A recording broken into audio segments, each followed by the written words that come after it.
as the coronavirus spreads across the world, misinformation about the virus is being shared online, and some of it could be coming from foreign governments or other actors. A top State Department official told the Washington Post last week that Russia has been creating false personas to spread misinformation on social media. So joining us now is CNET senior producer Dan Patterson with more on this. So Dan, I'm really happy you're here. You have made me kind of like a warrior against misinformation, and I am perpetually disappointed in the number of people that I see spreading things that I consider obviously false. So let us talk about this. The Washington Post, the State Department told the Washington Post that Russia is behind swarms of online false personas or personas. What is that? Okay, so as social media has evolved, smartphones have become ubiquitous. These are no longer luxury items. This has become essential communications infrastructure. Unfortunately, that infrastructure has been exploited. In the past, we saw this with political influence operations. Now we are seeing this related to the coronavirus, and it's incredibly important that we separate out the good information from this disinformation. And it's important to call this disinformation because disinformation implies intentionality. So what we are seeing here, what the State Department is seeing, the Global Engagement Center, which is a part of the State Department, has no disinformation coming from the GRU, the IRA, and other components of the Russian government that interfered in the 2016 election. So I don't know that I would say swarm, because this again plays into the sense of fear that people are feeling. So I don't want to judge how people feel, but let's take a look at the activity here. And we are seeing what the social media industry calls coordinated inauthentic activity.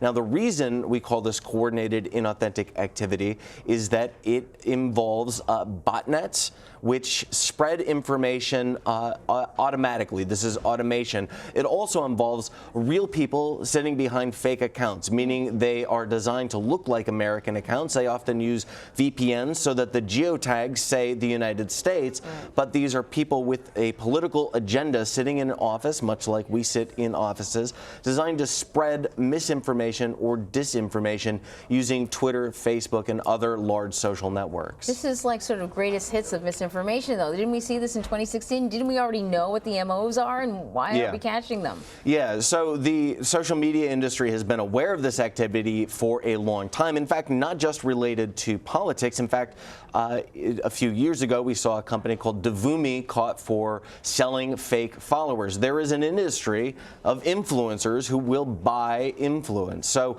the social media industry, particularly Facebook and Twitter, has been aware of this problem for a long time, but this is still being exploited to spread disinformation about the coronavirus. Let me ask you about manipulated media, something that Twitter is trying to roll out. We saw that this weekend over a tweet by Dan Scavino, President Trump's campaign manager. He tweeted out a video that they say was manipulated, and they tagged it as such. Although it was kind of buggy, because I saw the reporting, and then I looked at my timeline, and I didn't see the label. I went to his timeline, didn't see the label. So how does it work? And I guess, can users of Twitter, of social media, have faith in something that is labeled manipulated media? In other words, we keep talking about fake personas and fake information, misinformation that is out there. But I guess people are also going to want to know is, when a social media company slaps a label on something, can I trust that? Because is that biased? Is that coming from a level of misinformation or dishonesty? How are we to know?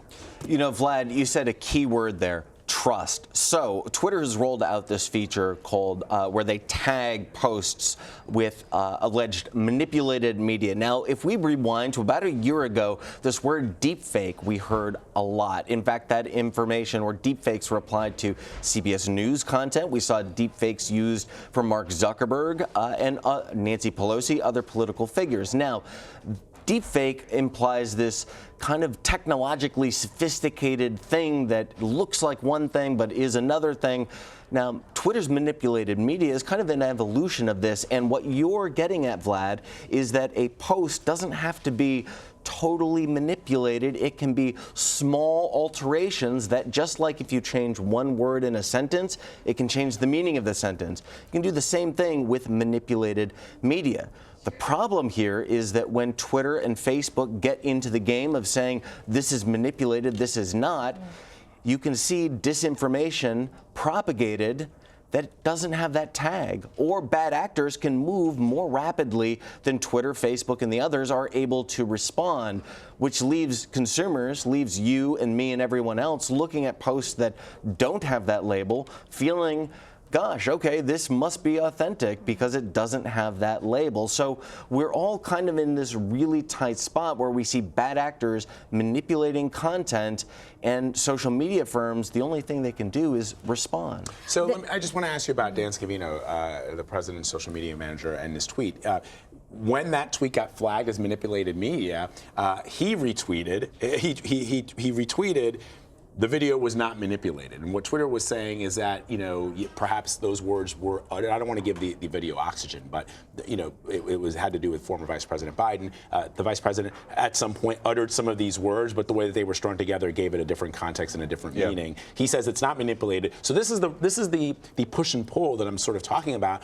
If somebody comes back and says, no, these are not the droids you're looking for, right? And people are going to say, well, what do I believe? Do I believe That's these exactly people? Right. Yeah, and that is, that's the point. In fact, the intent, and Marie, you're exactly right. That is the intent of not just Russian bad actors, but we've seen these tactics because they're inexpensive and easy to do at large scale. We've seen these tactics deployed domestically by domestic actors for political purposes. We've seen them deployed for business purposes. We've seen them not just in the United States. We see these tactics deployed all over the world. And of course, coronavirus is not just a U.S. problem, it is a global problem. And when we see disinformation propagated, it can oftentimes target municipalities. It can target local cultures. In fact, this study by the Global Engagement Center studied 3 weeks of Twitter content, and they found that 7% of the conversations were inauthentic. 7%. That's a massive amount of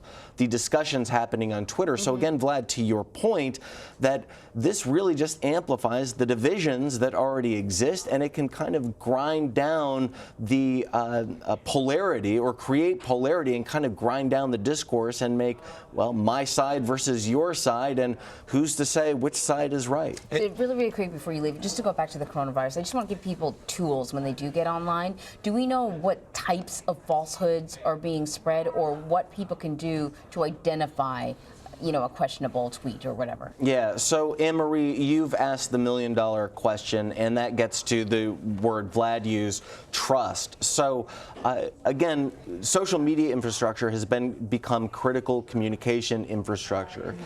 It is really important that we do not believe everything that we instantly scroll past and see on social networks, and that we trust organizations that have vetted their content. There really is not a ton we can do, although social networks have built in these mechanisms to flag and report content. Often those mechanisms are exploited by brigades, large groups of people who want to flag authentic content and drive it down as well. So the real thing that we can do is make sure that we are following content that is by reliable, trustworthy actors, and not necessarily believe the things that we want to believe, but believe the things that are vetted and fact and science-based. But Dan, what happens though? So it's such an interesting point. I mean, my parents are in their 70s; they're not on Twitter. And I sometimes see tweets, and I'm like, "This is this is completely not true." And I'm glad that my parents who are in their 70s are not reading this stuff.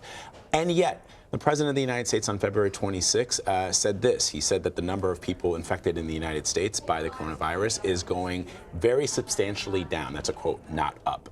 Okay, and that is not true. And so that message is then on television. It gets reprinted in newspapers, and then it gets into Twitter. It's not true, but people are saying, well, I didn't even get it from Twitter. I got it from the man in the Oval Office. That's what makes us so vulnerable. Yeah. Right? I can't prescribe a solution here. I know, Dan. Fix it.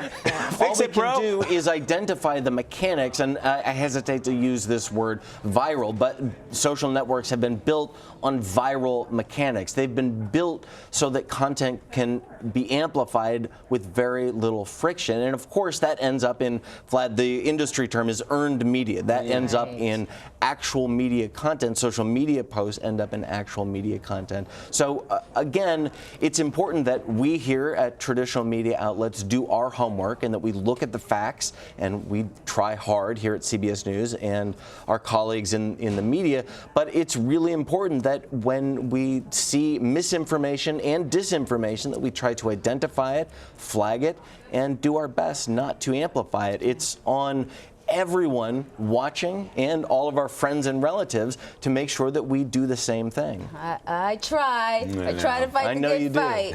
That's a family I do. argument. She does try to fight the good fight. So do you. Well, I don't have people in my timeline like in hers on Facebook like putting really weird things, but she does, and she tries to like fight it, and it's like a losing battle. Yeah. Dan, thank you so much. Good to see you.